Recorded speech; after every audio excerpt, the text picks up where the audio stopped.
कृष्ण जन्माष्टमी पर माता जी के पवित्र पावन विचार। धन्य गाय जी, सत्संग में पिछले कुछ घंटों से सभी भाव जो वक्ता बोले वो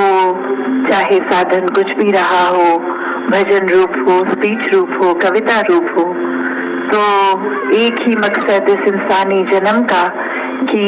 ये जीवन को जीने का तरीका क्या है। ये जीना तो है मनुष्य जन्म में ही संभव है, तो जीते जी समय न व्यर्थ किया जाए ऐसा ही संतों ने सिखाया है। और जैसे ये जगह का नाम भी हल्द्वानी, तो बात वही कि हल देव आनी, कि हल कोई भी चीज का हो वो मन में देव परमात्मा निराकार के आने से ही होगा, वरना तो ये परिस्थितियों ने आना जाना है। तो कैसे ये आत्मा का हल, ये सृजन, ये मुक्ति, ये परमात्मा की जानकारी और उसी से अपनी आप की जानकारी होती है कि वाक्य में तो शरीर तो कुछ सालों का ही है, असल में तो इस आत्मा की पहचान ये परमात्मा है। और जीते जी इस रास्ते पे चलेंगे और अपने आप को मानवीय गुणों से भरकर चलेंगे तो ही वाकई ही ये जीवन जीने के लिए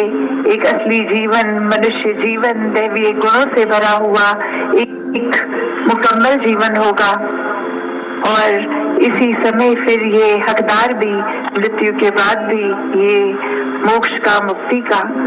तो हर किसी ने हर समय पे यही मनुष्य को रास्ता दिया,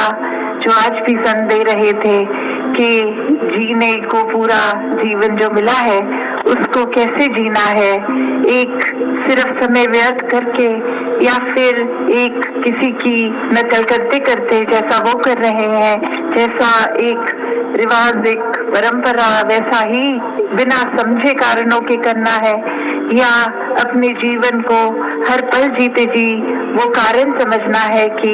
किस तरह जीवन खूबसूरत बनाया जाए, ये धरती खूबसूरत बनाई जाए। जिस समय हम इस धरती पे आए, ये धरती को जब छोड़ के जाएं तो किस तरह उसको और सुंदर बना के जाना है, एक प्राकृतिक रूप में भी जहाँ एक कर्तव्य है हम सबका, किस तरह ये दूषित हवा को पेड़ उगा के भी स्वच्छ किया जा सकता है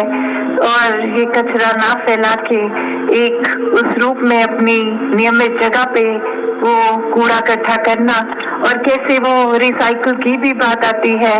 कि व्यर्थ चीज नहीं करके उसका किसी और तरीके से भी इस्तेमाल करना। वही वो बात कि ये फिर प्रदूषण सिर्फ बाहरी संसार का नहीं, ये जीते जी हमें अंतर मन को भी साफ करना है, इस परमात्मा को और बसा के,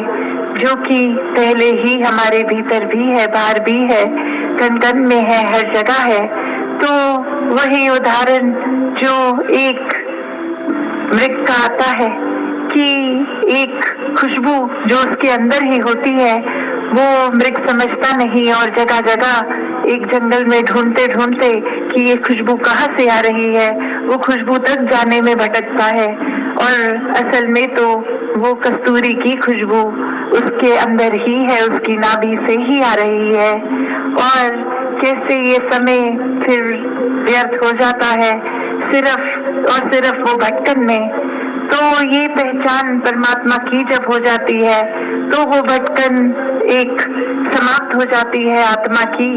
अब उस तरह देखें तो फिर जिस तरह उस मृग को बता दिया जाए कि इधर उधर भटकने की जरूरत नहीं है,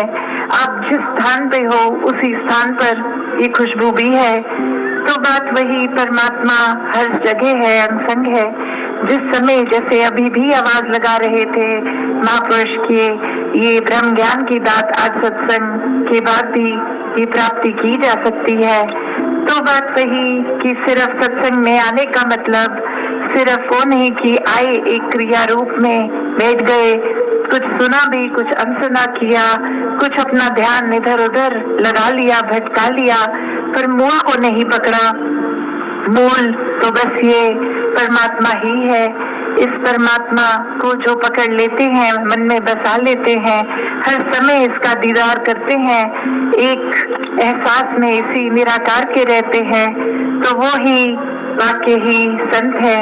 उनका जीवन हर पल भक्तिमय है, वरना तो भक्तों के ऊपर ऐसे जीवन जीने के लिए उनका तो कारण था ये परमात्मा, पर दुनिया ने सिर्फ एक वो पकड़ लिया कि जिस तरह उन्होंने किया हम भी वही करेंगे, पर मूल नहीं पकड़ा, ये परमात्मा को जानने की जिज्ञासा नहीं अंदर रखी, इस परमात्मा को प्राप्त नहीं किया, तो फिर सिर्फ एक दिखावा, एक नकल रूप ही करना तो एक जीवन को सफल नहीं बनाया। क्योंकि वो एक उस तरह की बात है कि अगर कोई एक घाव है, चोट है, तो उसको पहले मरहम लगा के वो अपनी त्वचा को, स्किन को नॉर्मल करना है, वरना तो एक छुपाने के तौर पे ऊपर से मेकअप लगा के भी छुपा दिया जाता है। तो बात वही कि ये ऊपर की सुंदरता नहीं, ये अंदर से भी सुंदर होना है। ये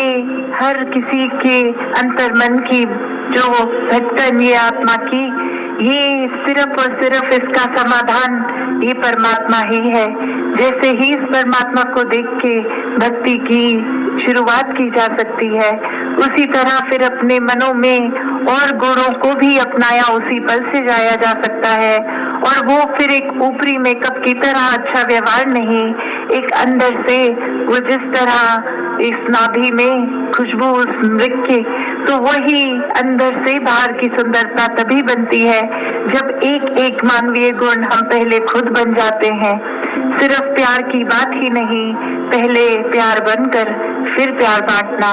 सिर्फ एक विशालता की बात नहीं, इस विशाल निराकार परमात्मा से जुड़ गए। ये इतना विशाल जिसका कोई अंत ही नहीं है, कोई शुरुआत ही नहीं है। जब इसके साथ मन जोड़ लेंगे तो हम भी अपना मन इतना विशाल बना लेंगे कि सबको अपना लेंगे। हर किसी की कमियां हो ना हो उससे फर्क नहीं, कि सब प्यारे हैं, सभी इस परमात्मा की संतान है, सब में यही एक परमात्मा का निवास, सभी प्यारे, सभी श्रेष्ठ।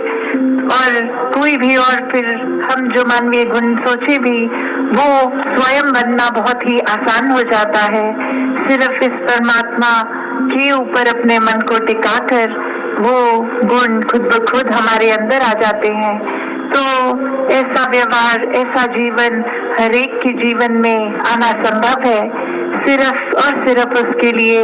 ये अपने अहंकार का त्याग करना जरूरी है। क्योंकि एक अहंकार आते ही जब ये लगता है कि हमको कोई क्या सिखाएगा, हमें तो पहले ही सब कुछ आता है, हम जिस रास्ते पे चल रहे हैं वो रास्ता ही सबसे ठीक है, और किसी के पॉइंट ऑफ व्यू, नजरिया, रास्ता तो कोई मायने ही नहीं रखता। एक हमसे ज्यादा बुद्धिमान कौन होगा, हमसे ज्यादा शारीरिक बल किसमें होगा, हमसे ज्यादा आकर्षित करने वाला अपनी बातों से एक भारी सुंदरता से कौन होगा। ऐसा करते करते अगर भाव ये अहंकार के ही हो मन में, तो फिर तो कोई क्या ही सीखेगा। जब लगेगा हमको सब कुछ आता है, तो जहाँ इस पूरे संसार से ये कण कण में ही शिक्षा है, वहाँ इस शिक्षा को एक सिर्फ किताबी तौर पे ही नहीं, जब जितना ज्यादा हम एक मनुष्य से, इस प्रकृति से जुड़ेंगे, ये परमात्मा के ऊपर आधारित करेंगे अपना रिश्ता, तो वाकई ही हर तरफ से शिक्षाएं मिलती रहेंगी जो जीवन में लागू करके जीवन को एक सुधारा जा सकता है।